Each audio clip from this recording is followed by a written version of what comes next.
మనం ఏదో ఒక లగ్నంలో జన్మిస్తాం కదా. లగ్నం నుంచి అష్టమాధిపతిని తీసుకున్నా, వ్యయాధిపతిని తీసుకున్నా అవి ఎప్పుడూ కూడా నెగిటివ్ రిజల్ట్స్ ఇస్తాయా, మనకి పాజిటివ్ రిజల్ట్స్ ఇవ్వవా అన్న అంశాలు ఇప్పుడు ఒక్కసారి మనం తెలుసుకుందాం. ముఖ్యంగా ఇందులో వ్యయాధిపతి చాలా ముఖ్యమైన పాత్రను పోషిస్తుంది. అష్టమాధిపతి తర్వాత, వ్యయాధిపతి తర్వాతే అష్టమాధిపతి. మీరు ఏ లగ్నంలో జన్మించినా మీ వ్యయాధిపతి తెలుస్తుంది కదా. ఇక్కడ వ్యయాధిపతి గురించి క్లియర్గా తెలుసుకుందాం. ఒక లగ్నంలో జన్మించారు, ఉదాహరణకి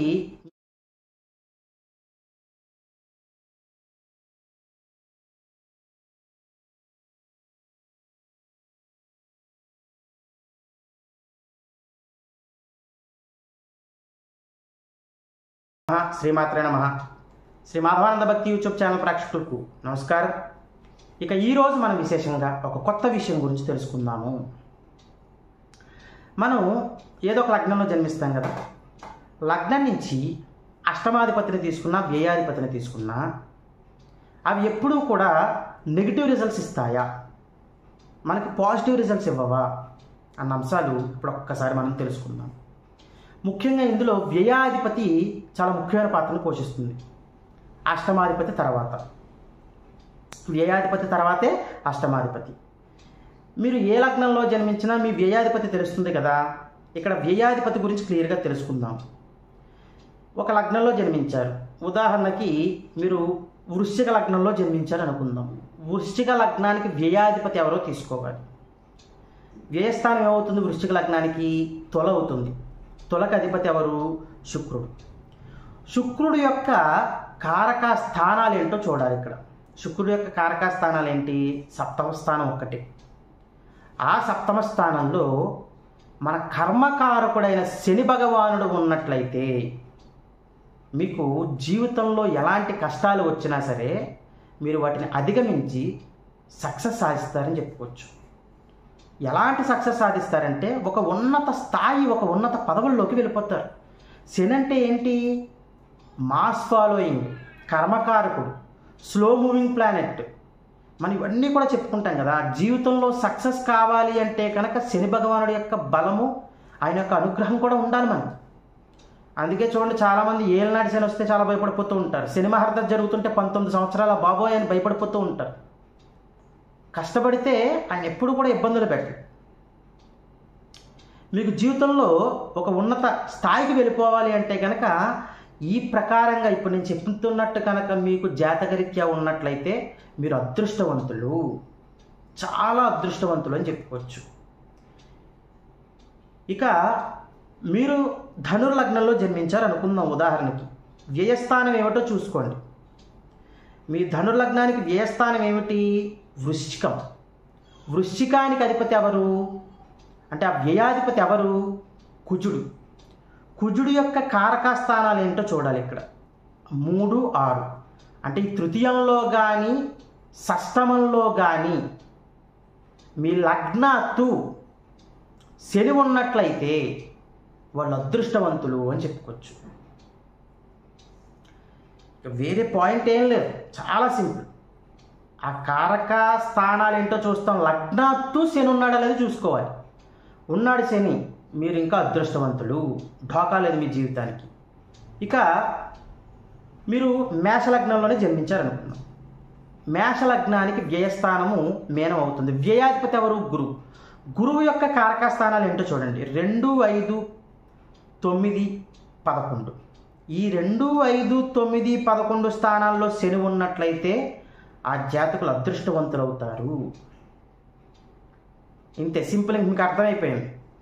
మన లగ్నం నుంచి వ్యయాధిపతి, వ్యయస్థానం ఏంటి, ఆ వ్యయాధిపతి ఎవరు? మన లగ్నం నుంచి వ్యయస్థానం ఏమిటి, ఆ వ్యయాధిపతి ఎవరో చూసుకుంటాం. ఆ వ్యయాధిపతి యొక్క కారక స్థానాల్లో కనుక లగ్నాత్తు శని ఉన్నట్లయితే ఆ జాతకులు మహర్జాతకులు అని చెప్పి మన జ్యోతిష్య శాస్త్రం చెప్తుంది. ఇవన్నీ అందరికీ తెలిసినవే, అంటే జ్యోతిష్యం మీద అవగాహన ఉన్న వాళ్ళకి. కాబట్టి ఎవరికైతే జ్యోతిష్యం మీద అవగాహన ఉంటుందో వాళ్ళు ఈజీగా క్యాచ్ చేసేయగలుగుతారు పాయింట్.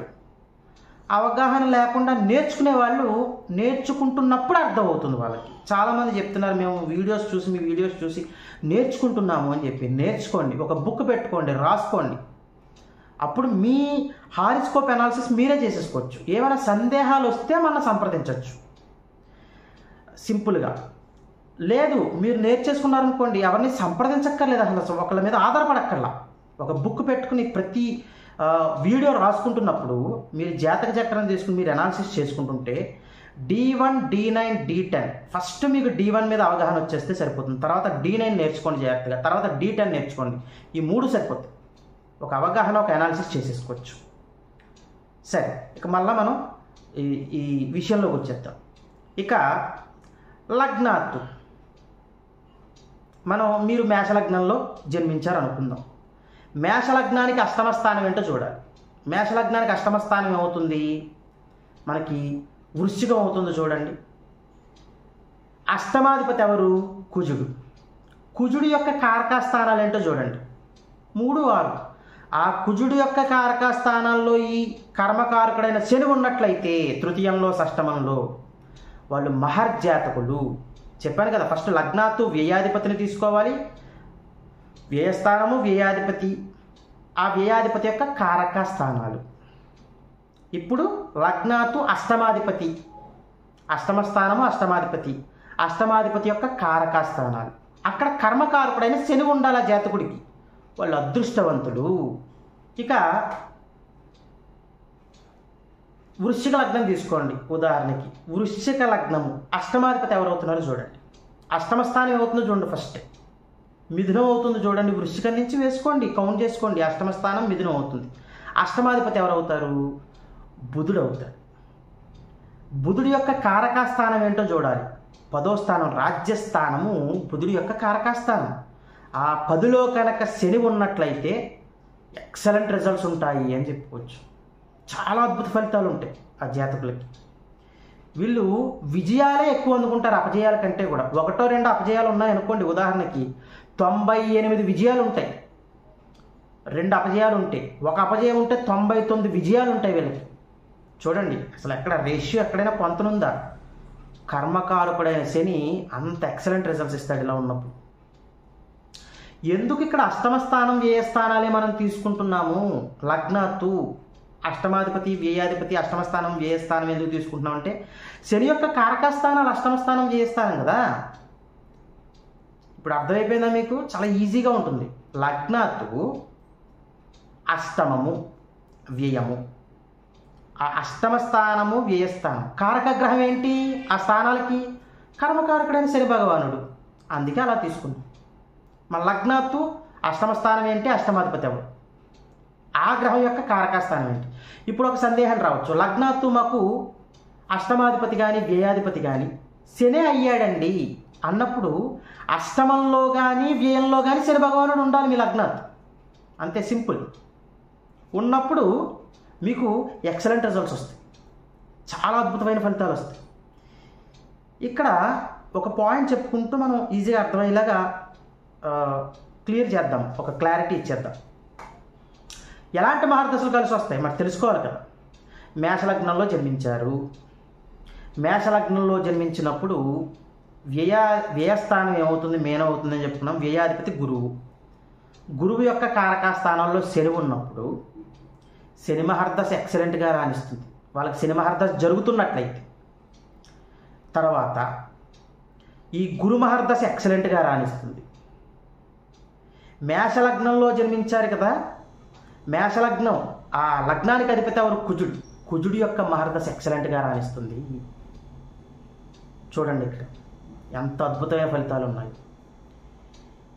ఇక్కడ ఇంకొక విషయం కూడా తెలుసుకోవాలి మనం. ఇప్పుడు కారకా స్థానాలు ఏంటి? గురువుకి 2, 5, 9, 11 కదా.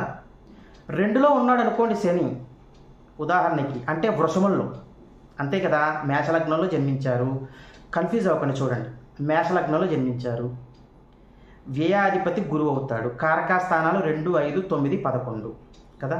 2 అంటే ఏమవుతుంది? మేషలగ్నం నుంచి వృషభం అవుతుంది. అంటే అక్కడ శని ఉండాలి. అక్కడ శని ఉన్నప్పుడు శని మహర్దశ ఎక్సలెంట్గా రాణిస్తుంది. ఇటు వ్యయాధిపతి అయిన గురువు యొక్క మహర్దశ ఎక్సలెంట్గా రాణిస్తుంది, మేషానికి అధిపతి అయిన కుజ మహర్దశ ఎక్సలెంట్గా రాణిస్తుంది. ఆ శని ఎక్కడున్నాడు? వృషభంలో ఉన్నాడు కదా. రాస్యాధిపతి ఎవరో చూడండి, శుక్రుడు. శుక్ర మహర్దశ కూడా ఎక్సలెంట్గా రాణిస్తుంది 20 సంవత్సరాలు. పంచమంలో ఉన్నాడు అనుకోండి, మేషలగ్నం నుంచి పంచమ స్థానం ఏమవుతుంది చూడండి. మేషలగ్నం నుంచి పంచమ స్థానం రవి, సింహరాశి అవుతుంది కదా రవి. అక్కడ ఉన్నాడు అనుకోండి శని, అంటే ఇక్కడ శని మహర్దశ రాణిస్తుంది, కుజ మహర్దశ రాణిస్తుంది, గురు మహర్దశ రాణిస్తుంది. ఇప్పుడు ఏ రాశి? పంచమంలో ఉన్నాడు. పంచమం అంటే సింహరాశి.